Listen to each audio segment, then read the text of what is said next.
Instructor ഒരു അധ്യാപകൻ നമ്മളെ കൂടെ ഉണ്ട്. ഡോക്ടർ ഷെരീഫ് ഹുദവി വിഷയത്തിൽ PhD ഉള്ള ആളാണ്.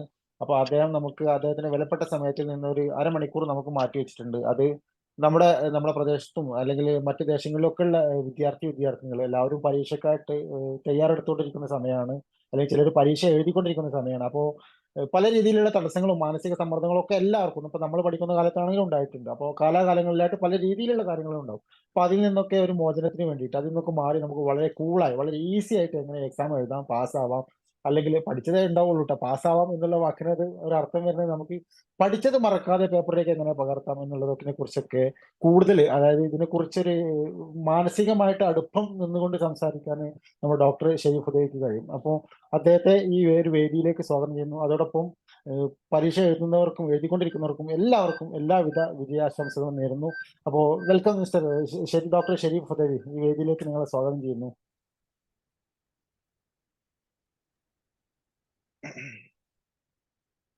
അസ്സലാമു അലൈക്കും വറഹ്മത്തുള്ളാഹി വബറകാതുഹു. വലൈക്കും അസ്സലാം. വോയിസ് എവിടെയെങ്കിലൊക്കെ കട്ട് ആവണമെന്നുണ്ടെങ്കിൽ ജസ്റ്റ് ഒന്ന് മെസ്സേജ് അയക്കണം.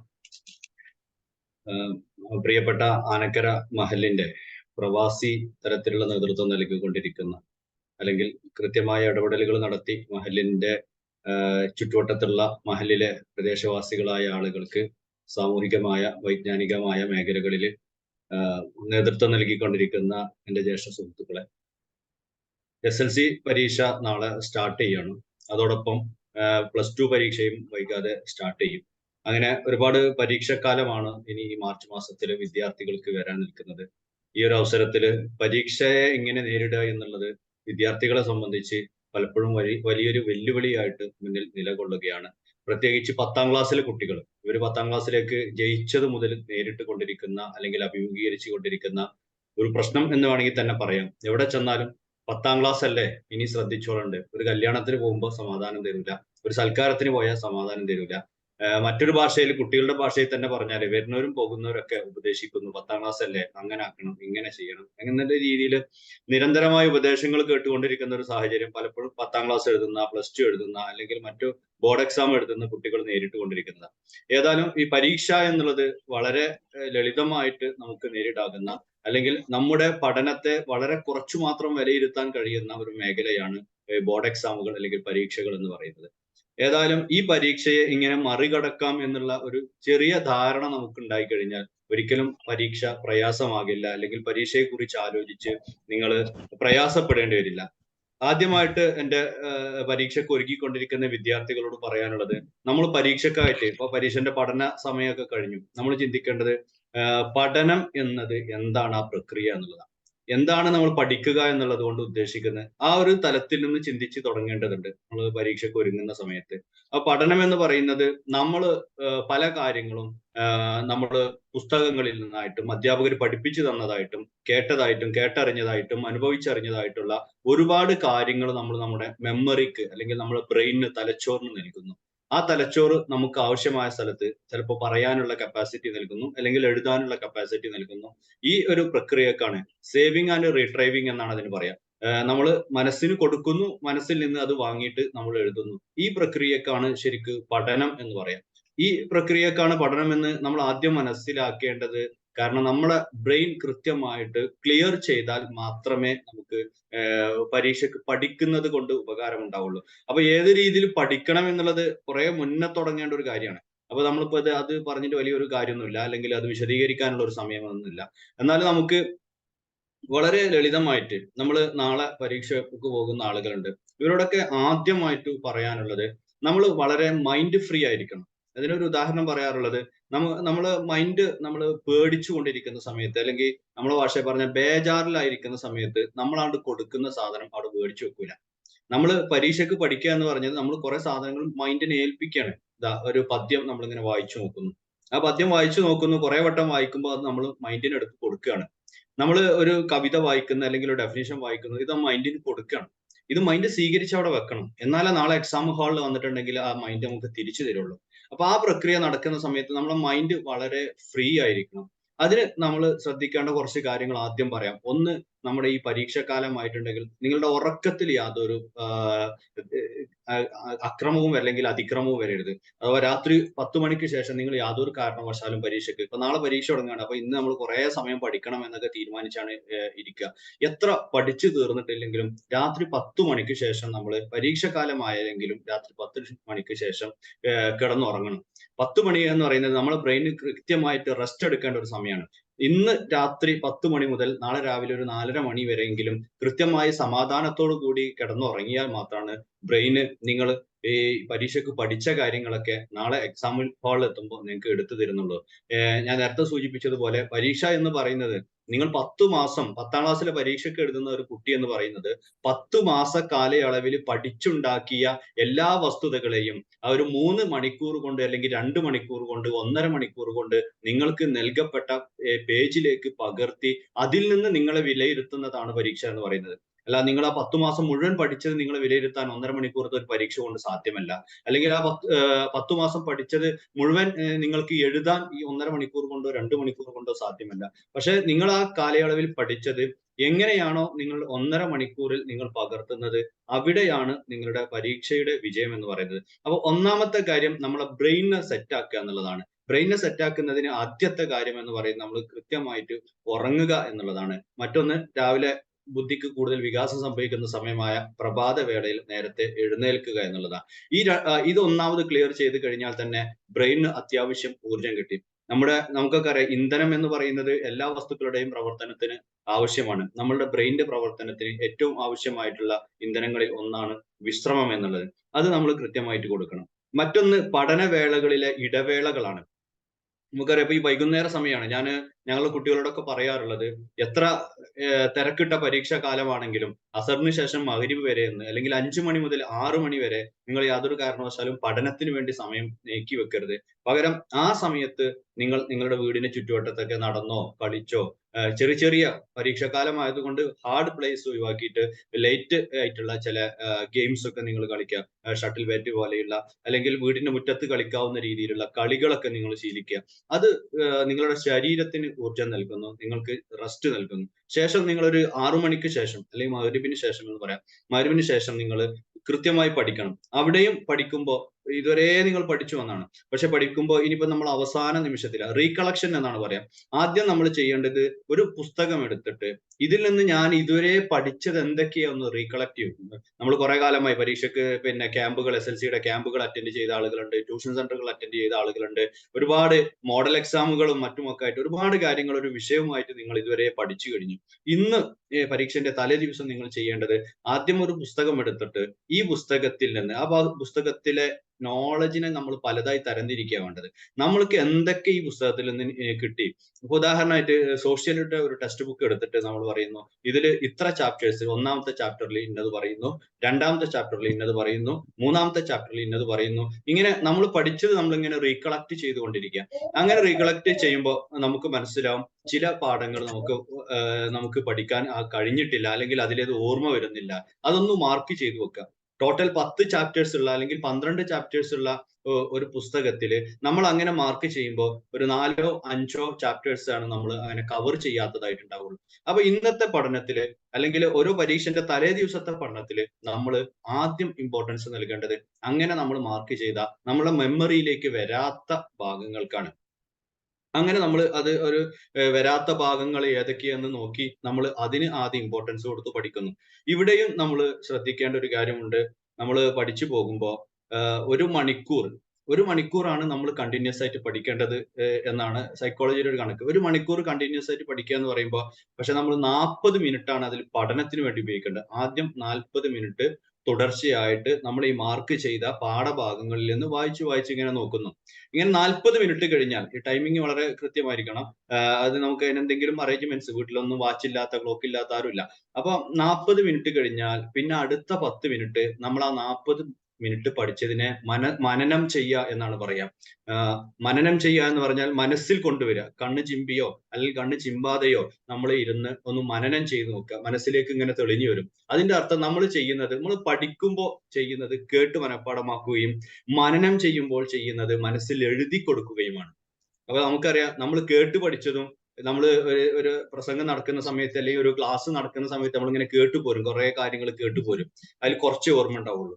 നേരെ മറിച്ച് കേട്ട് നമ്മളിങ്ങനെ എഴുതി കൊടുത്തത് നമുക്ക് പിന്നെയും വായിച്ചെടുക്കാനും അല്ലെങ്കിൽ അത് റിട്രൈവ് ചെയ്യാനും സുഖമായിരിക്കും. അപ്പൊ മനനം ചെയ്യലോട് കൂടിയിട്ട് നമ്മൾ ആ 10 മിനിറ്റോട് കൂടിയിട്ട് നമ്മൾ കൃത്യമായിട്ട് നമ്മളെ മൈൻഡിൽ ഒരു സെറ്റ് ആക്കി വെക്കുന്നു. പിന്നെ ഒരു 10 മിനിറ്റ് ഉണ്ട്. ഈ 10 മിനിറ്റ് നിങ്ങൾ പഠിക്കരുത്.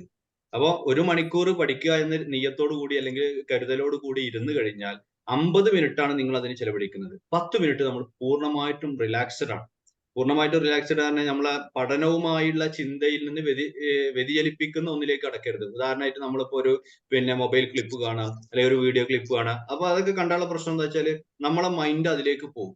പിന്നെ നമ്മള് ചിലപ്പോൾ അതിന്റെ ക്ലൈമാക്സ് കാണാൻ കഴിഞ്ഞിട്ടുണ്ടാവില്ല, അല്ലെങ്കിൽ അതിലെ കഥ നമ്മുടെ മനസ്സിൽ കയറി വരും. അങ്ങനത്തെ ഒന്നല്ലാത്ത നമ്മൾ വെറുതെ വീട്ടിൽ അങ്ങോട്ടും ഇങ്ങോട്ടും നടക്കുകയോ, ഇപ്പോ വീട്ടിലാണെങ്കിൽ കിച്ചണിലൊക്കെ കയറിയിട്ട് വല്ല ഫ്രൂട്ട്സ് എന്തെങ്കിലും എടുത്ത് കഴിക്കുകയോ, അല്ലെങ്കിൽ വീട്ടുകാരോട് വർത്താനം പറയുകയോ സംസാരിക്കുകയോ അങ്ങനെ എന്തെങ്കിലുമൊക്കെ ആയിട്ട് പഠനമല്ലാത്ത എന്നാൽ നമ്മളെ മൈൻഡിനെ മറ്റൊരു തലത്തിലേക്ക് കൊണ്ടുവരാത്ത ഒരു ആക്ടിവിറ്റി അല്ലെങ്കിൽ ഒരു പ്രവർത്തനവുമായിട്ട് 10 മിനിറ്റ് നമ്മൾ എൻഗേജ് ചെയ്ത് ഇങ്ങനെ 1 മണിക്കൂർ. അപ്പൊ അതോടുകൂടി നമ്മൾ പഠിച്ചത് അവിടെ കൃത്യമായി ഓർഡറിൽ വെച്ചു. പിന്നെ നമ്മൾ വീണ്ടും പഠനത്തിലേക്ക് വരും. അപ്പൊ നമ്മൾ കഴിഞ്ഞത് എന്താണ് പഠിച്ചത്, അത് ഓർമ്മയിലുണ്ടോ എന്ന് പിന്നെ നോക്കേണ്ട ആവശ്യമില്ല. അങ്ങനെ ഓരോ കൃത്യമായിട്ട് ടൈം അറേഞ്ച് ചെയ്തുകൊണ്ട് നമ്മൾ പഠിച്ച് മുന്നോട്ട് പോയാൽ ഒരു ദിവസത്തെ 3 മണിക്കൂറാണ് നിങ്ങൾ പഠിക്കുന്നതെങ്കിൽ ആ 3 മണിക്കൂർ പഠിച്ചത് നമ്മുടെ മനസ്സിലുണ്ടാകും എന്നുള്ളതാണ് വലിയൊരു സത്യം. അപ്പൊ ഇതേ രീതിയിലാണ് പഠനങ്ങൾ ചെയ്യേണ്ടത്. നമ്മൾ തുടക്കം മുതലേ പഠിക്കുമ്പോൾ ചെയ്യേണ്ട കുറെ കാര്യങ്ങളുണ്ട്. പിന്നെ പഠിക്കുമ്പോൾ ശ്രദ്ധിക്കേണ്ട കുറെ കാര്യങ്ങളുണ്ട്. നമ്മള്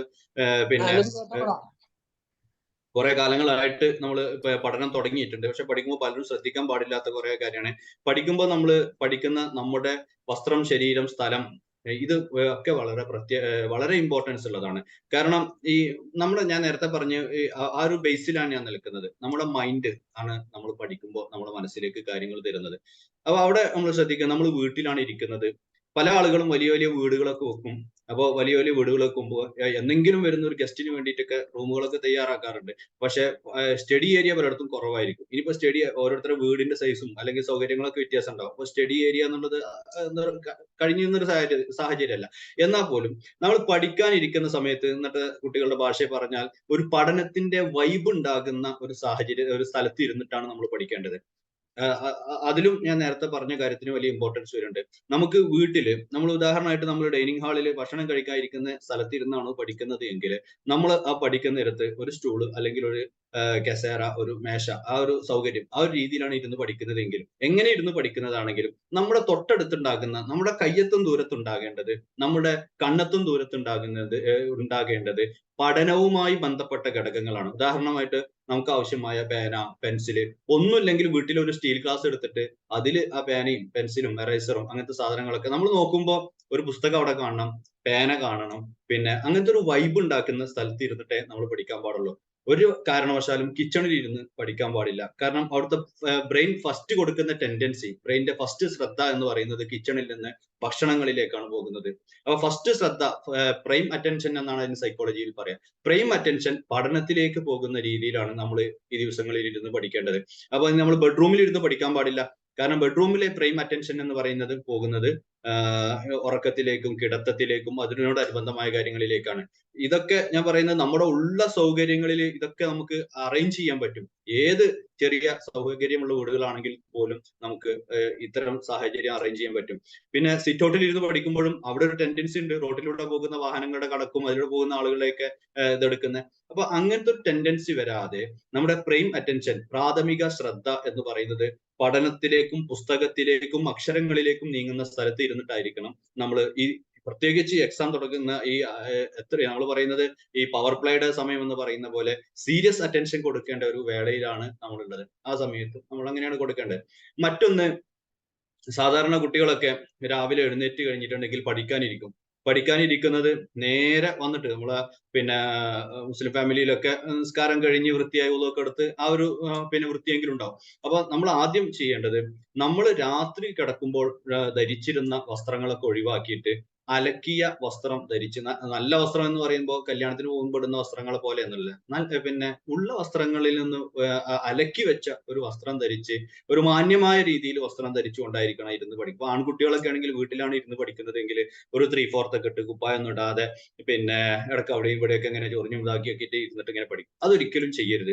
നമ്മൾ പഠനത്തിന് ഇരിക്കുമ്പോൾ ഒരു ഒഫീഷ്യൽ ആയിട്ട് സിറ്റ് ചെയ്യുന്നത് പോലെ, ഒഫീഷ്യൽ ആയിട്ട് ഇരിക്കുന്നത് പോലെ ഇരുന്നു കൊണ്ടായിരിക്കണം ആൺകുട്ടികളാണെങ്കിലും പെൺകുട്ടികളാണെങ്കിലും പഠനത്തിന് ഇരിക്കേണ്ടത്. കാരണം നമ്മുടെ നേരത്തെ പറഞ്ഞ പോലെ ബ്രെയിനിന് സംതിങ് നമ്മൾ കൊടുക്കുകയാണ്. ആ സമയത്ത് പിന്നെ ബ്രെയിൻ നല്ല ആക്റ്റീവായിട്ട് തെളിഞ്ഞു നിൽക്കണമെങ്കിൽ നമ്മുടെ വസ്ത്രം, ശരീരം, അതുപോലെ പരമാവധി കുളിച്ച് തന്നെ പഠിക്കാനിരിക്കുമ്പോൾ ഒരുങ്ങുക. വൈകുന്നേരം ഞാൻ നേരത്തെ പറഞ്ഞ പോലെ കുറെ ആളുകളൊക്കെ കളിക്കാനൊക്കെ പോകും. കളിച്ചു കഴിഞ്ഞ് വന്നിട്ടുണ്ടെങ്കിൽ ആ വിയർപ്പോട് കൂടി ഇരുന്ന് പഠിക്കുമ്പോൾ നമ്മുടെ ഏറ്റവും പിന്നെ എന്താ പറയാ, ഏറ്റവും ദുർഗന്ധം വമിക്കുന്ന, ഏറ്റവും പെട്ടെന്ന് അശുദ്ധമാകുന്ന ഒന്ന് എന്ന് പറയുന്നത് നമ്മുടെ ശരീരമാണ്. നമ്മൾ 2 ദിവസം ധരിച്ച വസ്ത്രം നമുക്ക് തന്നെ മണത്ത് നോക്കാൻ പറ്റൂല. ഒരുപക്ഷെ നമ്മൾ ഒരു ദിവസം ബനിയനൊക്കെ ധരിച്ച് കുറച്ച് കഴിഞ്ഞ് ആ വിയർപ്പൊക്കെ ഉണങ്ങി കുറച്ച് കഴിഞ്ഞ് മണത്ത് നോക്കിയാൽ നമുക്ക് തന്നെ ഇതിന്റെ പ്രയാസം അറിയാം. ഒരുപക്ഷെ നമുക്കത് അറിയില്ല, കൂടെ ഉള്ളവർക്ക് അറിയാം. അപ്പൊ അതുകൊണ്ട് നമ്മൾ കുളിച്ച് ഒരുങ്ങി, നമ്മൾ കല്യാണത്തിന് പോണ പോലെ പോകണം എന്നല്ല, കുളിച്ച് വൃത്തിയായി തെറ്റില്ലാത്ത ഒരു രീതിയിലുള്ള വസ്ത്രവിധാനം നടത്തിയിട്ട്, അതിപ്പോ വീട്ടിൽ ഇടാൻ പറ്റിയതാണെങ്കിൽ ഇപ്പോൾ അലക്കിയ വസ്ത്രം ധരിച്ചിട്ട് ഇരിക്കുക. ലൈറ്റ് ആയിട്ടുള്ള സുഗന്ധദ്രവ്യങ്ങൾ, അതും നമ്മളെ ബ്രെയിനിനെ ഫ്രഷ് ആക്കുന്നതാണ്. ഞാൻ അറബിയിൽ പഴഞ്ചൊല്ലൊക്കെ ഉണ്ട്, പിന്നെ അൽ ഖൽബു സലീം ഫിൽ ജിസ്മി സലീം എന്നൊക്കെ പറയും. നല്ല ഫ്രഷ് ആയിട്ടുള്ള മനസ്സ് എന്ന് പറയുന്നത് ആരോഗ്യപൂർണമായ ശരീരത്തിൽ, ആരോഗ്യപൂർണമായ വൃത്തിയുള്ള ശരീരത്തിൽ എന്നാണ്. അപ്പൊ ആ ഒരു ശരീരത്തിലാണ് ഉണ്ടാവുക എന്ന് പറയും. ഈ ഒരു തലത്തില് ഈ ഇരിക്കുന്ന വിദ്യാർത്ഥികൾക്കൊക്കെ വേണമെങ്കിൽ പരീക്ഷ കഴിഞ്ഞിട്ട് വേണമെങ്കിൽ പരീക്ഷിച്ചു നോക്കാം. അങ്ങനെ ഇരുന്ന് നിങ്ങൾ അരമണിക്കൂർ പഠിക്കുന്നതും പിന്നെ അല്ലാത്ത രീതിയിൽ ഇരുന്ന് നിങ്ങൾ 3 മണിക്കൂർ പഠിക്കുന്നതും ഈക്വൽ ആണ് എന്നാണ് സയൻസ് പറയുന്നത്. അപ്പൊ ആ രീതിയിൽ കാര്യങ്ങളൊക്കെ ശ്രദ്ധിച്ചാണ് പഠിക്കുമ്പോൾ നിങ്ങൾ ശ്രദ്ധിക്കേണ്ടത്. ഇനി ഇതില് വളരെ സുപ്രധാനമായിട്ടുള്ള ഒരു കാര്യമാണ്, പിന്നെ നിങ്ങൾ ഇതൊക്കെ പഠിച്ചു നിങ്ങൾ എക്സാം ഹാളിലേക്ക് പോകുന്നു. നമുക്കൊക്കെ ഉണ്ടാകുന്ന ഒരു സംഭവമാണ് വലിയ സമ്മർദ്ദം എന്ന് പറയുന്നത്.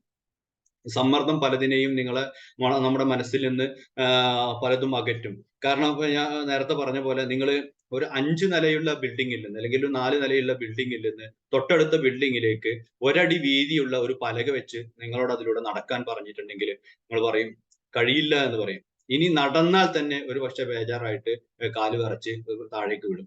അതേസമയം പിന്നെ ഒരു 5 അടി ഉയരത്തിൽ നിന്ന് ഒരടി പലക വെച്ചിട്ട് അതിലൂടെ നടക്കാൻ ആവശ്യപ്പെട്ടാൽ ആർക്കും ഒരു ഭയം ഉണ്ടാവില്ല, കൂളായിട്ട് നടക്കും. അപ്പൊ ഈ ഉയരം കൂടുന്നത് കൊണ്ടല്ല, നമ്മളെ പേടി കൂടുന്നത് കൊണ്ടാണ് നമുക്ക് പേടി. ആ പേടി എന്നുള്ളത് നമ്മളെ തളർത്താൻ സാധ്യതയുണ്ട്. അപ്പൊ അവിടെ ശ്രദ്ധിക്കേണ്ട ഒരു കാര്യം, നമ്മള് പരീക്ഷയ്ക്ക് പോകുന്ന സമയത്ത് നമ്മൾ പേടി പരമാവധി ഒഴിവാക്കുക എന്നുള്ളതാണ്. പേടി ഒഴിവാക്കാനുള്ള കുറച്ച് ഘടകങ്ങളുണ്ട്. അത് ആദ്യം ഒന്ന് ചെയ്യേണ്ടത്, നമ്മൾ എക്സാം ഹാളിലേക്ക് ഇതൊക്കെ പഠിച്ച് നമ്മൾ പരീക്ഷാ ഹാളിലേക്ക് എത്തും. ആ സമയത്ത് എല്ലാവരും ആവർത്തിക്കുന്ന വലിയൊരു തെറ്റുണ്ട്. കാരണം പരീക്ഷാ ഹാളിലേക്ക് എത്തുന്നതിന്റെ തൊട്ട് മുമ്പ് ബാഗിൽ നിന്ന് പുസ്തകം എടുക്കുന്നു, മറിച്ചു നോക്കുന്നു, ആ പാഠം ഈ പാഠം അങ്ങനെ ബേജാറായിട്ട് നോക്കുന്ന ഒരു ഏർപ്പാട് കുട്ടികളുടെ അടുത്തൊക്കെ കാണാറുണ്ട്. യാതൊരു കാരണവശാലും പരീക്ഷയ്ക്ക് 20 മിനിറ്റ് മുമ്പ് നിങ്ങൾ പഠനം നിർത്താതിരിക്കരുത്. അഥവാ പരീക്ഷ ഹാളിലേക്ക് ചെല്ലുന്നതിന്റെ 20 മിനിറ്റ് മുമ്പ് നിങ്ങൾ പഠനം നിർത്തിയിരിക്കണം. അവിടെ വെച്ച് പിന്നെ നിങ്ങൾ പഠിക്കരുത്. പിന്നെ ലാസ്റ്റ് 10 മിനിറ്റ് നിങ്ങൾ ചെയ്യേണ്ടത്, എക്സാം ഹാളിലേക്ക് കയറേണ്ട ഒരു ലാസ്റ്റ് ടൈം ഉണ്ടാവും. ഫസ്റ്റ് ബെല്ലടിക്കുന്നതിന്റെ മുന്നേ നിങ്ങൾ എക്സാം ഹാളിലേക്ക് കയറേണ്ടി വരും. ആ കയറുന്നതിന്റെ 10 മിനിറ്റ് മുമ്പ് നമ്മൾ ചെയ്യേണ്ടത്, പരീക്ഷ ഹാളിന്റെ എവിടെയെങ്കിലും നിങ്ങൾക്ക് സ്വസ്ഥമായിട്ട് ഇരിക്കാൻ കഴിയുമെങ്കിൽ, സാധാരണ പറയല് ഒരു സ്റ്റൂളിലൊക്കെ ഇരിക്കുന്നത് പോലെ കൈകാലുകൾ മുട്ടിനടുത്ത് വെച്ച്, അങ്ങനെ കൃത്യമായിട്ട് ചെയ്യണമെന്നൊന്നുമില്ല. നിങ്ങൾ അവിടെ നിന്ന് ചെയ്യേണ്ടത്, കൃത്യമായിട്ട് നമ്മൾ ശ്വാസോച്ഛ്വാസം നടത്തുന്ന രീതിയിൽ സാധാ രീതിയിലൊന്ന് ഇരിക്കുക. നന്നായിട്ട് കൂളായിട്ട് ഇരുന്നിട്ട് ഒരു 10 മിനിറ്റ് നമ്മൾ ശ്വാസോച്ഛ്വാസം നടത്തുക എന്ന് പറഞ്ഞാല്, നമ്മുടെ ഞാൻ നേരത്തെ പറഞ്ഞ പോലെ ബ്രെയിനാണ് നമ്മൾ ശക്തി കൊടുക്കേണ്ടത്. ബ്രെയിനിന് രണ്ടാമത് ആവശ്യം, ഒന്ന് കൃത്യമായിട്ടുള്ള വിശ്രമമാണ് നമ്മുടെ തലച്ചോറിന് ആവശ്യമുള്ളത്. രണ്ടാമത് ബ്രെയിനിന്റെ ഊർജ്ജത്തിന് ആവശ്യമുള്ളത് കൃത്യമായിട്ട് ഓക്സിജൻ ലഭിക്കുക എന്നുള്ളതാണ്. സ്കൂളിലൊക്കെ നല്ല മരങ്ങളൊക്കെ ഉണ്ടാവും, മരത്തിന്റെ ചുറ്റുവട്ടത്തിൽ ചില തറകളൊക്കെ ഉണ്ടാക്കിയിട്ടുണ്ടാവും. അതിന്റെയൊക്കെ ഒരു സർക്കാർ സ്കൂളുകളിലൊക്കെ പ്രത്യേകിച്ചും അങ്ങനെ ഒരു മരം, അതിന്റെ ചുറ്റുവട്ടത്തിൽ ഒരു തറയൊക്കെ കെട്ടാറുണ്ട്. നമ്മൾ വിചാരിക്കും നമുക്ക് എന്നും ഇങ്ങനെ ചെന്ന് ഇരിക്കാനുള്ളതാണ്. ഇതിന്റെയൊക്കെ ഒരു സയന്റിഫിക് ആയിട്ടുള്ള വശം എന്ന് പറഞ്ഞാൽ, എക്സാം ഒക്കെ തുടങ്ങുന്നതിന്റെ കുറച്ച് മുന്നേ നമ്മൾ അവിടെ ഇരിക്കുന്നു, നല്ല വായു ശ്വസിച്ചു വിടുന്നു. ഇതിനൊക്കെ വേണ്ടിയിട്ടാണ് അതൊക്കെ സജ്ജീകരിച്ചിട്ടുണ്ട്. അപ്പൊ നമ്മൾ കൃത്യമായിട്ട് എവിടെയെങ്കിലും ഒരു ഭാഗത്ത് അടങ്ങിയിരുന്ന് നമ്മൾ ശ്വാസോച്ഛ്വാസം നടത്തുക. അതല്ല എന്നിട്ടും നല്ല ബേജാറ് തോന്നുന്ന ആളുകൾക്കാണെങ്കിൽ നമ്മൾ പറയാറുള്ളത്, പിന്നെ ഒരു മൂക്കിന്റെ ഒരു ദ്വാരം അടച്ചു പിടിച്ച് സാവധാനം മുകളിലേക്ക് ശ്വാസം വലിച്ച് നന്നായിട്ട് വലിച്ച് എന്ന് ഉറപ്പ് വരുത്തിയിട്ടുണ്ടെങ്കിൽ പിന്നെ മറ്റേ ദ്വാരത്തിലേക്ക് കൈ മാറ്റി പിടിച്ച് ആ ദ്വാരത്തിലൂടെ പുറത്തേക്ക് വിടുക എന്ന് പറയാം. അപ്പൊ ഒരു മൂക്കിലൂടെ വലിച്ച് മറ്റൊരു മൂക്കിലൂടെ ഇങ്ങനെ തുടരെ ഒരു 5 or 6 വട്ടം നമ്മൾ ആവർത്തിച്ചു കഴിഞ്ഞാൽ നമുക്ക് കൃത്യമായിട്ട് നമ്മുടെ ശരീരത്തിന്റെ എല്ലാ ഭാഗങ്ങളിലേക്കും ഓക്സിജൻ എത്തുന്നു. അങ്ങനെ നമ്മുടെ ശരീരത്തിന്റെ എല്ലാ ഭാഗങ്ങളിലേക്കും ഓക്സിജൻ എത്തുന്നതോട് കൂടിയിട്ട് നമ്മുടെ ബ്രെയിൻ ഫ്രഷ് ആവുന്നു. അങ്ങനെ ആ ലാസ്റ്റ് 10 മിനിറ്റ് നമ്മൾ പാഠങ്ങളെ കുറിച്ച് ആലോചിക്കാതെ അത് ഓർമ്മയുണ്ടോ, ഇത് ഓർമ്മയുണ്ടോ, അത് മനസ്സിൽ നിൽക്കുന്നുണ്ടോ, ഇത് മനസ്സിൽ നിൽക്കുന്നുണ്ടോ എന്ന് കൃത്യമായിട്ട് ഇങ്ങനെ ചിന്തിച്ച് ബേജാറാവാതെ നിന്നാലുള്ള ഗുണം ആ ഒരു സമയത്ത് നമ്മുടെ ബ്രെയിൻ ഫ്രഷ് ആയി കിടക്കുന്നു. ബ്രെയിന്റെ എനർജി ലെവല് നല്ല മൈലേജ് നൽകുന്ന രീതിയിലാകുന്നു. അപ്പോ സാധാരണ വാഹനങ്ങൾ ഉപയോഗിക്കുന്നവർക്കൊക്കെ അറിയാം, വാഹനങ്ങൾ പിന്നെ സർവീസ് ചെയ്ത് കഴിഞ്ഞിട്ടുണ്ടെങ്കിൽ പിന്നെ ഓടിക്കുന്നതിന് ഒരു സുഖം ഉണ്ടാവും. അതുപോലെ നമ്മൾ ബ്രെയിനെ നമ്മൾ സർവീസ് ചെയ്യാണ്. ബ്രെയിനെ നമ്മൾ നമ്മുടെ കഴിവ് ചില്ലറ ഇതിനൊന്നും പിന്നെ ഒരാളുടെ നേതൃത്വമോ അല്ലെങ്കിൽ ഒരാൾ പറഞ്ഞു തരും ഒന്നും വേണ്ട. നമ്മൾ സ്വസ്ഥമായിരുന്നിട്ട് വേറെ ഒന്നിനെയും കുറിച്ച് ചിന്തിക്കാതെ കൈകാലുകൾ അവിടെ ഇവിടെയൊക്കെ ഇങ്ങനെ ചുരുണ്ടുകൂടി ഇരിക്കാതെ നേരെ ഇരുന്നിട്ട് നമ്മളൊന്ന് ശ്വാസോച്ഛ്വാസം നടത്തുക. ആ ഒരു 10 മിനിറ്റ് അത് കണ്ടിന്യൂ ചെയ്യാം. ഇനി ചില സമയത്ത് യൂറോപ്പിലൊക്കെ പലരും ചെയ്യാറുണ്ട് എന്ന് പറഞ്ഞാൽ ആ സമയത്ത് ലേറ്റ് ആയിട്ട് ഹെഡ്സെറ്റ് ഒക്കെ വെച്ചിട്ട് ലൈറ്റ് മ്യൂസിക് ആസ്വദിക്കുക. നമ്മളെ ഈ കവാലി പോലെയുള്ള ഗസല് പോലെയുള്ള എന്നൊക്കെ പറയാം. അതൊന്നും ഇപ്പൊ ഈ നമ്മളെ സംബന്ധിച്ച് പോസിബിൾ അല്ല. നമുക്ക് വളരെ ഫ്രഷ് ആയിട്ട് നമ്മള് നന്നായിട്ട് പിന്നെ ഊർജ്ജം സംഭരിക്കുക എന്നുള്ളതാണ് ആ സമയത്ത് ചെയ്യേണ്ട ഒരു കാര്യം. അപ്പൊ അത് ചെയ്താലുള്ള ഗുണം എന്താന്ന് വെച്ചാല് പല കുട്ടികൾക്കും ഉണ്ടാകുന്ന എക്സ്പീരിയൻസ് ആണ്. നന്നായി പഠിക്കും, എന്നിട്ട് ക്ലാസ്സിൽ പോകും. ക്ലാസ്സിൽ പോയതിനു ശേഷം എക്സാം ഹാളിൽ വന്ന് ചോദ്യപേപ്പർ കിട്ടിയതിന് ശേഷം നമ്മൾ പരീക്ഷ പേപ്പർ ഇങ്ങനെ എഴുതാൻ നോക്കുന്ന സമയത്ത് ഇങ്ങനെ ഉത്തരങ്ങൾ കിട്ടുന്നുണ്ട്, മനസ്സിലേക്ക് ഇങ്ങനെ വരുന്നുണ്ടാവും. പക്ഷെ സ്റ്റാർട്ടിങ് കിട്ടൂല. ഒരു നിലക്ക് അത് തുടങ്ങിയിട്ട് കിട്ടിയ ബാക്കി എഴുതാം. സംഭവം എന്താ വെച്ചാല് നമ്മുടെ ബ്രെയിൻ ടൈറ്റ് ആയിട്ടുണ്ട്. നമ്മള് സാധാരണ ഞാൻ നേരത്തെ പറഞ്ഞ പോലെ വാഹനങ്ങൾ ഓടിക്കുന്നവർക്ക് സർവീസ് ചെയ്തിട്ടുണ്ടെങ്കിൽ അല്ലെങ്കിൽ സാധാരണ ഒരു വണ്ടി പിന്നെ വലിക്കാറുള്ള കയറ്റമാണ്. ഇപ്പൊ എന്താണ് അറിയില്ല, വലിച്ചിട്ടുണ്ട് കയറ്റം കേറുന്നില്ല. ഫസ്റ്റിൽ ഇട്ടിട്ട് പോലും ആ കയറ്റം കേറുന്നില്ല എന്ന് പരാതി അറിയുന്ന പോലെ ഈ സാധനം നമ്മളെ ബ്രെയിനിൽ ഇങ്ങനെ വന്ന് നിൽക്കുന്നുണ്ടാവും. സ്റ്റാർട്ടിങ് ആയിട്ട് കിട്ടിയ ഫുൾ എഴുതാം, സ്റ്റാർട്ടിങ് കിട്ടൂല. ഇതിന് കാരണം എന്താണെന്ന് വെച്ചാൽ നമ്മൾ എക്സാം ഹാളിൽ വരുന്നതിന്റെ വരെ നമ്മൾ തലച്ചോറിന് അങ്ങനെ ഇടങ്ങറാക്കിക്കൊണ്ടിരിക്കും. പക്ഷെ തലച്ചോറ് അപ്പൊ ആ സമയത്ത് അവിടെ നമ്മളെ പണിമുടക്കും. ആ ഒരു പണിമുടക്ക് നമ്മുടെ പരീക്ഷയുടെ മാർക്കിനെ നന്നായിട്ട് ബാധിക്കും. അപ്പൊ ഇനി അതല്ല, നമ്മളിങ്ങനെ ബ്രെയിനിനെ നന്നായിട്ട് റീഫ്രഷ് ചെയ്തിട്ടാണ് ക്ലാസ് റൂമിലേക്ക് പോകുന്നത് എങ്കിൽ അവിടെ നമുക്കുള്ള സൗകര്യം എന്താ വെച്ചാൽ പണ്ട് അധ്യാപകൻ ക്ലാസ്സിൽ പറഞ്ഞൊരു കാര്യം പോലും ബ്രെയിനിന് കൊടുന്നു നമുക്ക്. ആ തലത്തിലേക്ക് നമ്മളെ ബ്രെയിൻ ഫ്രീ ആയിട്ടുണ്ടാവും. അതാണ് നമ്മൾ ബ്രെയിനിനെ കഷ്ടപ്പെടുത്തരുത് എന്നത്. ഈ ഒരു പോളിസി നമ്മളുടെ തലച്ചോറാണ് നമ്മൾ പഠിച്ചതിനെ സേവ് ചെയ്യുന്നതും ഈ തലച്ചോറാണ് നമുക്ക് പഠിച്ചത് എടുത്തു തരുന്നതും എന്നുള്ള ചിന്ത കൃത്യമായിട്ട് നമുക്കുണ്ടെങ്കിൽ പഠനം വളരെ എളുപ്പമായിരിക്കും. നമ്മൾ യാതൊന്നും കൊണ്ട് പേടിക്കേണ്ടില്ല. അവസാനമായിട്ട് നമ്മൾ എക്സാം ഹാളിൽ പരീക്ഷ എഴുതുന്ന സമയത്ത് ശ്രദ്ധിക്കേണ്ട കുറച്ച് കാര്യങ്ങൾ. ഒന്ന്, 10ാം ക്ലാസ്സിലെ പ്രത്യേകിച്ച് നാളെ 10ാം ക്ലാസ്സിലെ പരീക്ഷ എഴുതി തുടങ്ങുകയാണ്. 10ാം ക്ലാസ്സിലെ കുട്ടികൾക്കൊക്കെ അറിയാം 12 ആക്ടിവിറ്റി അല്ലെങ്കിൽ 10 ആക്ടിവിറ്റി ഇങ്ങനെ കുറച്ച് ആക്ടിവിറ്റികളായിരിക്കും അവരുടെ ചോദ്യം. ഏത് സബ്ജക്ട് ആണെങ്കിലും, സയൻസ് ആണെങ്കിലും മാത്സ് ആണെങ്കിലും ഒക്കെ ഈ ആക്ടിവിറ്റികൾ ചെയ്യുന്ന സമയത്ത് ഓരോ ആക്ടിവിറ്റിയെയും ഓരോ ബ്ലോക്കുകളായിട്ട് സെറ്റ് ചെയ്യുക എന്നുള്ളതാണ് ഒന്നാമത്തെ കാര്യം. ഓരോ ആക്ടിവിറ്റിയെയും ഓരോ ബ്ലോക്കുകളായിട്ട് സെറ്റ് ചെയ്യേണ്ടതുണ്ട്. അപ്പൊ എന്ന് പറഞ്ഞാല് ഒന്നുകൂടി വിശദീകരിച്ച് പറഞ്ഞു കഴിഞ്ഞാൽ ഒന്നാമത്തെ ആൻസർ അത് വ്യക്തമായിട്ട് ഇങ്ങനെ കാണണം. അതിന് വേണ്ടത് ഒരു ആൻസർ എഴുതി കഴിഞ്ഞാൽ ധൈര്യമായിട്ട് പിന്നെ നിങ്ങൾ 2 വരി വിട്ടതിന് ശേഷം മാത്രമേ അടുത്ത ആൻസർ എഴുതാൻ പാടുള്ളൂ. കാരണം പലരും ഒന്നാമത്തെ ആൻസർ കഴിഞ്ഞ് അതിന്റെ മൂഡിൽ തന്നെ കൊണ്ടിട്ട് അടുത്ത ആൻസർ എഴുതും. അത് ഈ പരീക്ഷയിൽ തെറ്റായ ഒരു പ്രവണതയാണ്. നിങ്ങളുടെ പേപ്പറിന്റെ ഇംപ്രഷൻ നഷ്ടപ്പെടും എന്നുള്ളതാണ്. അതുകൊണ്ട് ഒരു ഇത് കഴിഞ്ഞാൽ അടുത്ത ആൻസർ എഴുതുമ്പോൾ 2 വരി വിട്ടിട്ട് എഴുതാൻ പാടുള്ളൂ. അത് 2 കാര്യങ്ങൾക്ക് വേണ്ടിയിട്ടാണ് 2 വരി വിടണം എന്ന് പറയുന്നത്. ഒന്നാമത്തെ കാര്യം, നിങ്ങൾ ഈ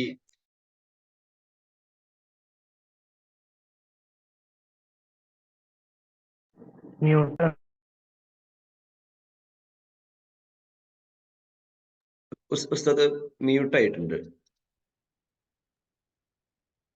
ഓക്കെ. അപ്പൊ ഞാൻ പറഞ്ഞത് 2 വരി വിട്ടിട്ട് ഒരു ആൻസർ എഴുതി കഴിഞ്ഞിട്ട് 2 വരി വിട്ടിട്ടേ നിങ്ങൾ അടുത്ത ആൻസർ എഴുതാൻ പാടുള്ളൂ. അതിനുള്ള ഒന്നാമത്തെ കാര്യം, ഒരു ആൻസറിനെ കുറിച്ച് നിങ്ങൾക്ക് അറിയാവുന്നതൊക്കെ എഴുതി, എന്നാൽ ലാസ്റ്റ് എത്തുമ്പോഴാണ് ഈ ഒരു കാര്യം കൂടി ആൻസറിന്റെ കൂടെ എഴുതി കൊടുക്കായിരുന്നു എന്ന് തോന്നുമ്പോൾ നമുക്കൊരു സ്റ്റാർ ഇട്ടിട്ട് ഒഴിച്ചിട്ട വരിയിൽ കൊണ്ടുവന്ന് എഴുതാം. അതിനാണ് 2 വരി വിടണം എന്ന് പറയുന്നത്. ഒരു ആൻസർ കഴിഞ്ഞാൽ 1 വരി നിർബന്ധമായിട്ടും വിടണം. രണ്ടാമത്തെ ഒരു കാര്യം, നമ്മൾ ആൻസർ എഴുതുന്ന സമയത്ത് ചിലപ്പോൾ ഗേൾസ് ഒക്കെ എഴുതുന്ന സമയത്ത് നമ്മൾ പേപ്പറൊക്കെ നോക്കുമ്പോൾ കാണാറുണ്ട്, എല്ലാം ഒരു പെൻസിൽ കൊണ്ട് കള്ളി വരച്ച് ഓരോന്നും ഓരോ ബ്ലോക്ക് ആക്കിയിട്ടൊക്കെ ഇങ്ങനെ കൊടുത്തിട്ടുണ്ടാവും. അതൊക്കെ പിന്നെ ഏറ്റവും നല്ല വഴിയാണ്. പക്ഷെ അത് നിർബന്ധമില്ല, അങ്ങനൊന്നും ചെയ്യണം എന്നുള്ളത് നിർബന്ധമൊന്നുമില്ല. പക്ഷെ അതിനൊക്കെ ഒരു നമ്മൾ പറയാം ഒരു ഇംപ്രഷൻ കിട്ടാൻ സാധ്യതയുണ്ട്. പിന്നെ നമ്മളെ ഭാഷയിൽ പറഞ്ഞാൽ അതൊരു സുന്നത്തായ കാര്യമാണ്. വേണമെങ്കിൽ ഒഴിവാക്കാം, വേണമെങ്കിൽ പിന്തുടരാം എന്നുള്ള കാര്യമാണ്. ഓരോന്നും ബോക്സ് ആക്കിയിട്ട്, കാരണം കുറെ സമയം അത് കവർന്നു കൊടുക്കും, അങ്ങനെയൊക്കെ ഉണ്ട്. അപ്പൊ ചിലപ്പം ചില ആൾക്കാർ ബോക്സ് ആക്കിയാലേക്കാരും അത് വൃത്തികേടാവുക. അപ്പൊ അത് ഓരോരുത്തരുടെ ഇതം പോലെ ചെയ്യാവുന്നതാണ്. രണ്ടാമത്തെ ഒരു കാര്യം, നമ്മൾ ഈ ആൻസർ ഷീറ്റ് യൂസ് ചെയ്യുന്ന സമയത്ത്, ഇപ്പൊ ആൻസർ ഷീറ്റിന് ഒരു ഭാഗത്ത് ഒരു പക്ഷെ മാർജിൻ ഉണ്ടാവും. പക്ഷെ ശ്രദ്ധിക്കേണ്ടത് രണ്ട് ഭാഗത്തും മാർജിൻ വേണം. അപ്പൊ ഞാൻ സാധാരണ പറയാറുള്ളത്, പിന്നെ ഈ നമ്മൾ ആൻസർ എടുത്തിട്ട് ആൻസർ ഷീറ്റ് എടുത്തിട്ട് നമ്മളിങ്ങനെ ഒന്നിട്ട് മടക്കി വെച്ച് ഫോൾഡ് ചെയ്തിട്ട് രണ്ട് ഭാഗം ഒന്ന് ഫോൾഡ് ചെയ്ത് കഴിഞ്ഞാൽ അവിടെ ഒരു മാർജിൻ വരച്ച പോലെ ഉണ്ടാവും. ആ രണ്ട് ഭാഗത്തും ഫോൾഡ് ചെയ്യണം. ഒരു ലെഫ്റ്റ് സൈഡിലും വേണം, റൈറ്റ് സൈഡിലും ഫോൾഡ് ചെയ്യണം. അപ്പൊ അവിടെ ഒരു മാർജിൻ വരച്ചാലും ഇല്ലെങ്കിലും, ഒരു ഭാഗത്ത് മാത്രം മാർജിൻ വരച്ചാൽ മതി, മറ്റേ ഭാഗത്ത് മാർജിൻ വരച്ചില്ലെങ്കിൽ പോലും നിങ്ങൾ ഫോൾഡ് ചെയ്ത് വെച്ച് കഴിഞ്ഞാൽ അവിടെ ഒരു അടയാളം ഉണ്ടാവും. അഥവാ ഒരു 2.5 സെന്റിമീറ്റർ തുടക്കത്തിലും 2.5 സെന്റിമീറ്റർ അവസാനത്തിലും ആൻസർ ഷീറ്റിൽ ഒഴിച്ചിടണം. അവിടെ വരുന്ന ഒരു പ്രശ്നം, പല ആൾക്കാരും, ഞാൻ കുട്ടികളോട് പറയാറുണ്ട്, പല ആൾക്കാരും ഇപ്പൊ അറബിക്കിലൊക്കെ പിന്നെ മുസ്ലിമൂന എന്നൊരു വാക്ക് എഴുതി കഴിഞ്ഞിട്ടുണ്ടെങ്കിൽ മുസ്ലിമൂ എന്ന പിന്നെ ആൻസർ ഷീറ്റിൽ ഉണ്ടാവുള്ളൂ. വാവും നൂനും ഇവര് എക്സാം എഴുതിയ എക്സാം ഹാളിലെ ഡെസ്ക് മേലേക്കാരും ആ ഒരു ആക്രാന്തത്തിൽ കുറച്ച് അവിടെ പോയിട്ടുണ്ടാവും. അങ്ങനെ ഒരിക്കലും സംഭവിക്കരുത്. ആ ആൻസർ ഷീറ്റിന്റെ ഉള്ളിൽ തന്നെ നിങ്ങളുടെ ആൻസർ മുഴുവൻ ഒതുങ്ങുന്നതിന് വേണ്ടിയും ആ ഒതുങ്ങിയ ആൻസർ വൃത്തിയോടെ കാണുന്നതിന് വേണ്ടിയിട്ടും നിർബന്ധമായിട്ടും നിങ്ങൾ രണ്ടു ഭാഗത്തും ചെറിയ ഒരു മാർജിൻ പോലെ മാർജിൻ വരക്കുകയോ അല്ലെങ്കിൽ മാർജിൻ വരക്കാതെ അത് ആ ഒരു സ്പേസ് ഒഴിച്ചിടുകയോ ചെയ്യണം. ഇങ്ങനെയാണ് നിങ്ങൾ ആൻസർ ഷീറ്റ് കൈകാര്യം ചെയ്യേണ്ടത്. മറ്റൊന്ന്, 10ാം ക്ലാസ്സിൽ എക്സാം എഴുതുന്ന കുട്ടികൾക്ക് അറിയാം, അവർക്ക് 12ഓളം ആക്ടിവിറ്റി എന്ന് പറഞ്ഞിട്ടുണ്ടെങ്കിൽ അതില് 4-5 ആക്ടിവിറ്റികൾ അര പേജ് ഒക്കെ വരുന്ന ആക്ടിവിറ്റികളാണ്. വേറെ ചില ആക്ടിവിറ്റികൾ 1 വരി 2 വരിയൊക്കെ വരുന്ന ആക്ടിവിറ്റികളാണ്. ഇത് വരുന്ന സമയത്ത് നമ്മൾ 2 ആക്ടിവിറ്റി ഒരു പേജിൽ ചെയ്തു, പിന്നെ അവിടെ ഒരു 2-3 വരി കൂടെ ഉണ്ട്. അപ്പൊ നമ്മൾ ചിന്തിക്കും, ഇത് നമുക്ക് ഈ ഗ്യാപ്പിൽ ഫില്ല് ചെയ്യാലോ എന്ന് ചിന്തിക്കും. അപ്പൊ ആ ഗ്യാപ്പിൽ കൊണ്ടുപോയിട്ട് നമ്മൾ ആ 1 വരി എഴുതി വെക്കും, അല്ലെങ്കിൽ 2 വരി എഴുതി വെക്കും. അങ്ങനെ യാതൊരു കാരണവശാലും ചെയ്യരുത്. നമ്മള് പിന്നെ സാധാരണഗതിയിൽ പറയാറുള്ള 2 വലിയ ആൾക്കാരുടെ ഇടയിൽ കൂടെ വന്ന് കുട്ടികളെ ചിലപ്പം കാണൂല എന്ന് പറഞ്ഞ പോലെ, അല്ലെങ്കിൽ കുറെ വലിയ ആൾക്കാരുടെ ഇടയിൽ 2 കുട്ടികളൊന്നും ഞങ്ങൾ ശ്രദ്ധിച്ചില്ല എന്ന് പറയുന്നത് പോലെ, ഈ വലിയ ആൻസറിന്റെ ഇടയിൽ ഈ ചെറിയ ആൻസർ ശ്രദ്ധിക്കപ്പെടില്ല. ഞാൻ പറയാൻ കാരണം, കുറച്ച് കാലങ്ങൾ പിന്നെ റീവാലുവേഷന്റെ പേപ്പറൊക്കെ ഞങ്ങൾ ഡിഗ്രിയിൽ പഠിപ്പിക്കുന്ന അധ്യാപകർക്ക് കൊണ്ടുവരാറുണ്ടായിരുന്നു. അപ്പൊ ഈ റീവാലുവേഷന്റെ പേപ്പർ നമുക്ക് പരിശോധിച്ചാൽ കാണും, പിന്നെ പലപ്പോഴും റീവാലുവേഷന് തരാറുള്ളത് റാങ്ക് ഒക്കെ പ്രതീക്ഷിച്ചിട്ട് അല്ലെങ്കിൽ A+ പ്രതീക്ഷിച്ച് കിട്ടാത്ത കുട്ടികളാണ് കൂടുതൽ അപേക്ഷിക്കാറുള്ളത്. അപ്പൊ അവര് കൊടുത്തു തരുമ്പോൾ അതിൽ നമ്മൾ ഈ ആൻസർ ഷീറ്റ് ചെക്ക് ചെയ്യുമ്പോൾ ചെക്ക് ചെയ്യാതെ അല്ലെങ്കിൽ ശരിയിടാതെ പോയ ആൻസറുകൾ ഇതുപോലെ പേപ്പറിന്റെ അവസാനത്തിലോ വല്ല മൂലയിലോ ഇട്ട എഴുതിയ ആൻസറുകളാണ് കൃത്യമായിട്ട് ഉത്തരം ലഭിക്കാതെ പോകാറുള്ളത്. അപ്പൊ ഞാൻ പറഞ്ഞു വന്നത്, ഇങ്ങനെ ഈ ആൻസറുകൾ പിന്നെ അവിടെ ആ മൂലകളിൽ പെടുന്നത്, അല്ലെങ്കിൽ 2 ആൻസറുകളുടെ ഇടയിൽ പെട്ട് 2 ലോറിന്റെ ഇടയിൽ പെട്ട് ബൈക്ക് കാണാതെക്കുന്നത് പോലെ ആകരുത് എന്ന് വിദ്യാർത്ഥികൾ പരീക്ഷ എഴുതുമ്പോൾ ശ്രദ്ധിക്കണം. പിന്നെ മറ്റൊരു കാര്യം, ഇതൊക്കെയാണ് പരീക്ഷയ്ക്ക് നമ്മൾ ശ്രദ്ധിക്കേണ്ട ഒരു കാര്യങ്ങൾ എന്ന് പറയുന്നത്. പിന്നെ പരീക്ഷ എന്ന് പറയുന്നത് വലിയ സൗഭാഗ്യമാണ്, തൗഫീഖാണ്. സദാസമയം പ്രാർത്ഥനകൾ വേണം അതിന്. പിന്നെ നമ്മൾ കുട്ടികളോട് അല്ലെങ്കിൽ നിർദ്ദേശിക്കാറുള്ളത്, ഈ പരീക്ഷാ കാലമായാലും അല്ലെങ്കിലും ഒക്കെ ധാരാളം ധർമ്മങ്ങൾ ചെയ്യുക, സദഖ ചെയ്യുക എന്നുള്ളതാണ്. സദഖ ചെയ്യുക എന്ന് പറഞ്ഞിട്ടുണ്ടെങ്കിൽ സാമ്പത്തികമായിട്ടുള്ള സദഖ അല്ല അതുകൊണ്ട് ഉദ്ദേശിക്കുന്നത്. പ്രവാചകന്റെ ഒരു ഹദീസ് കാണാം, കലിമത്തുൻ ത്വയ്യിബത്തുൻ സദഖ, നല്ലൊരു വാക്ക് സദഖയാണ്. പിന്നെ അതുപോലെ 2 പേർ തെറ്റി നിൽക്കുന്നുണ്ടെങ്കിൽ അവരുടെ ഇടയിൽ സുൽഹാക്കൽ, മസ്ലഹത്താക്കൽ, നന്മ വരുത്തൽ സദഖയാണ്. വയസ്സായ ഒരാളെ സഹായിക്കൽ സദഖയാണ്. ഇങ്ങനെ കുറെയുള്ള നമ്മൾ കർമ്മം കൊണ്ട് ചെയ്യേണ്ട കുറെ ധർമ്മങ്ങളുണ്ട്. ആ ധർമ്മങ്ങൾ നമ്മൾ പതിവാക്കുക. കാരണം പരീക്ഷ എന്ന് പറയുന്നത്, ഞാൻ പിന്നെ വളരെ ലളിതമായ ഒരു എക്സാമ്പിൾ പറഞ്ഞു കഴിഞ്ഞിട്ടുണ്ടെങ്കിൽ, നമ്മൾ നന്നായിട്ട് പഠിച്ചു പോയി എക്സാം ഹാളിലെത്തി, അന്ന് ഒരു വയറുവേദന വന്ന ആ പരീക്ഷ നമുക്ക് കൊളായി കിട്ടും. അതുപോലെയുള്ള പല കാര്യങ്ങളും നമ്മുടെ പരീക്ഷയെ പ്രതികൂലമായി ബാധിക്കാൻ സാധ്യതയുണ്ട്. ഇതിന് വേണ്ടത് തൗഫീഖാണ്. അതുകൊണ്ട് നമ്മൾ മറ്റുള്ളവരെ സഹായിക്കുക എന്നുള്ളതാണ് നമുക്ക് സഹായം ലഭ്യമാവാൻ ഏറ്റവും ഉചിതമായ കാര്യം. ആ രീതിയിൽ നമ്മൾ പരീക്ഷയെ വളരെ സന്തോഷത്തോടു കൂടി നേരിടുക, പേടിയില്ലാതെ ഭയമില്ലാതെ ചെയ്യുക. മാത്രമല്ല, പരീക്ഷ കഴിഞ്ഞ് പഠിച്ചു കഴിഞ്ഞ് സമയമുണ്ടെങ്കിൽ ഒന്ന് നമ്മളായിട്ട് ചോദ്യങ്ങൾ ഉണ്ടാക്കിയിട്ട് ചെറുതായിട്ട് എഴുതി നോക്കുക. ഒരു പരീക്ഷ എഴുതി നോക്കാൻ സമയമുണ്ടെങ്കിൽ, പ്രത്യേകിച്ച് ഈ സൺഡേക്ക് ശേഷം വരുന്ന എക്സാം ഒക്കെ സൺഡേ ഇരുന്നിട്ട് നമ്മൾ എന്ത് ചെയ്യുക, ഒരു പരീക്ഷ ഒന്ന് എഴുതി നോക്കുക. അങ്ങനെ ആകുമ്പോൾ കുറെയൊക്കെ പേടികൾ കുറയും. ആ രീതിയിൽ ഈ കാര്യങ്ങളൊക്കെ ഒന്ന് ശ്രദ്ധിച്ച് നിങ്ങൾ പരീക്ഷയെ നേരിടുകയാണെങ്കിൽ തീർച്ചയായും ഉന്നത വിജയം ഉണ്ടാകും. ഇവിടെ പങ്കെടുത്ത ആളുകൾക്കൊക്കെ അള്ളാഹു ഉന്നത വിജയം പരീക്ഷയിൽ നൽകട്ടെ. ഇനി പരീക്ഷയുമായി ബന്ധപ്പെട്ട് ഈ കൂടിയ ആളുകൾക്കൊക്കെ എന്തെങ്കിലും സംശയം ഉണ്ടെങ്കിൽ എപ്പോഴും ബന്ധപ്പെടാം. ഇത് പരീക്ഷ എന്ന് മാത്രമല്ല, നിങ്ങളുടെ SLC പരീക്ഷ കഴിഞ്ഞിട്ട് ഹയർ എഡ്യൂക്കേഷനുമായി ബന്ധപ്പെട്ട കാര്യങ്ങൾക്കൊക്കെ ഞാനും ഒരു അനക്കരക്കാരനാണ് എന്ന രീതിയിൽ നിങ്ങൾക്ക് എപ്പോഴും സമീപിക്കാം. ഇൻഷാ അള്ളാ ഇനി ഞാൻ വല്ലാതെ ദീർഘിപ്പിക്കുന്നില്ല.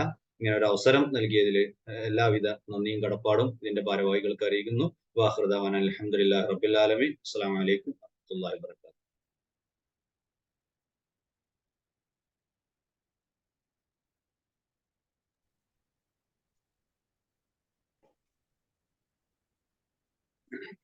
സൈദുക്ക മ്യൂട്ട് ചെയ്തു. കേൾക്കാമല്ലേ? ഓക്കെ. നന്ദി ഡോക്ടർ ഹുദവി. ഷെരീഫ് ഹുദവി ആയിരുന്നു നമ്മോട് ഇത്ര നേരം സംസാരിച്ചുകൊണ്ടിരുന്നത്. അതായത് പാഠ്യവിഷയങ്ങളിൽ നിങ്ങൾ അല്ലെങ്കിൽ എക്സാമിന് മുമ്പ് നിങ്ങൾ എടുക്കേണ്ട മുൻകരുതലെ കുറിച്ചാണ് അദ്ദേഹം നമ്മോട് സംസാരിച്ചത്. അപ്പോൾ ഇതിൽ പങ്കെടുത്ത ഒരുപാട് പേരുണ്ട്. അതുപോലെ നമുക്കിങ്ങനെ ഒരു വേദി നൽകിയ ആനക്കര മഹല്ലി പ്രവാസി നിവാസി കൂട്ടായ്മ എന്ന കൂട്ടായ്മ, അതിന്റെ ഭാരവാഹി ഫിറോസ് ഒക്കെ ഇവിടെ ഉണ്ട്. അപ്പോൾ സെക്രട്ടറി തന്നെ, കൂട്ടായ്മയുടെ സെക്രട്ടറിയാണ് ഫിറോസ് TV. അപ്പൊ അദ്ദേഹത്തെ വേദിയിലേക്ക് ക്ഷണിക്കുന്നു. അതോടൊപ്പം പങ്കെടുത്ത എല്ലാ വിദ്യാർത്ഥികൾക്കും എന്റെ ഭാഗത്തു നിന്ന് ഷെരീഫ് ഹുദവി ഡോക്ടർ പറഞ്ഞ പോലെ എല്ലാവിധ വിജയാശംസകളും നേരുന്നു. ഓക്കെ, ഫിറോസ് TV താങ്കളെ സ്വാഗതം ചെയ്യുന്നു. അൺമ്യൂട്ട് ചെയ്യൂ. ഹലോ, അസ്സലാമു അലൈക്കും, നമസ്കാരം. ഞാൻ യാത്രയിലാണ്, ഒരു വണ്ടിയിലായിരുന്നു. അപ്പോൾ ശബ്ദത്തിൽ എന്തെങ്കിലും വ്യത്യാസങ്ങൾ ഉണ്ടെങ്കിൽ പറയുക. എന്തായാലും നമ്മളെ ക്ഷണം സ്വീകരിച്ചു ഇവിടെ എത്തിയിട്ടുള്ള ഡോക്ടർ ഷെരീഫ് ഹുദവി, അതുപോലെ തന്നെ IT സപ്പോർട്ട് ചെയ്തിട്ടുള്ള അൻവർ, അതുപോലെ തന്നെ നമുക്ക് അവതാരകനായിട്ട് വന്നിട്ടുള്ള സൈദു, അതുപോലെ തന്നെ ഇതിൽ പങ്കെടുത്ത എല്ലാവർക്കും ചെറിയൊരു കാലയളവിലാണ് ഞങ്ങൾ ഇത്തരത്തിലൊരു കാര്യം സംഘടിപ്പിച്ചത്. ഇന്നലെ മാത്രമാണ് ഇതിന്റെ ഒരു ഒരുക്കങ്ങൾ ഉണ്ടായിട്ടുള്ളത്. കുറച്ച് മുന്നേ, കാലക്കൂട്ടി മുന്നേ ചെയ്യേണ്ടതായിരുന്നു. പരീക്ഷയുടെ തലേ ദിവസമാണ് നമുക്ക് ഇത്തരത്തിലൊരു കാര്യം സംഘടിപ്പിക്കാൻ പറ്റിയത് എന്നുള്ള ഒരു വിഷമമുണ്ട്. കുറച്ച് ദിവസം മുന്നേ ഇത്തരത്തിലൊരു ക്ലാസ് സംഘടിപ്പിക്കാൻ പറ്റുന്നുണ്ടെങ്കിൽ ഒരുപാട് ആളുകൾക്ക് ഉപകാരപ്രദമാകുമായിരുന്നു. ഇൻഷാ അള്ളാ എന്തായാലും പങ്കെടുത്ത എല്ലാവർക്കും നന്ദി അറിയിക്കുകയാണ്. വീണ്ടും ഒരു അവസരത്തിൽ കണ്ടുമുട്ടാം എന്നുള്ള പ്രതീക്ഷയോട് കൂടിയിട്ട് നിർത്തുന്നു. അസ്സലാമു അലൈക്കും. അപ്പൊ എല്ലാരും ഓക്കെ അല്ലേ? അപ്പൊ ഇൻഷാ അള്ളാ പിരിച്ചുവിടല്ലേ? പിരിച്ചുവിടാം. ഓക്കെ, അപ്പൊ എല്ലാവർക്കും ടാറ്റ, ബൈ ബൈ. എല്ലാരും പരീക്ഷ എഴുതിക്കോളും പോയിട്ട്. ഇതിൽ പരീക്ഷക്ക് പ്രത്യേകിച്ചിട്ടേ നമ്മള് കൂടുതൽ അല്ല, കുട്ടികളുണ്ട്, കുട്ടികൾ അപ്പുറത്തുണ്ട് അധികം പേര്. പിന്നെ പ്രത്യേകിച്ച് നമുക്ക് നന്ദി പറയേണ്ടത് ആർക്കാന്ന് അറിയാം? നമ്മളെ എല്ലാ Zoom മീറ്റിംഗ് വിളിച്ചാലും അവര് കനത്ത IT സപ്പോർട്ട് നൽകിക്കൊണ്ടിരിക്കുന്ന അൻവറിനെ ഒരിക്കലും മറക്കാൻ പാടില്ല കേട്ടാ.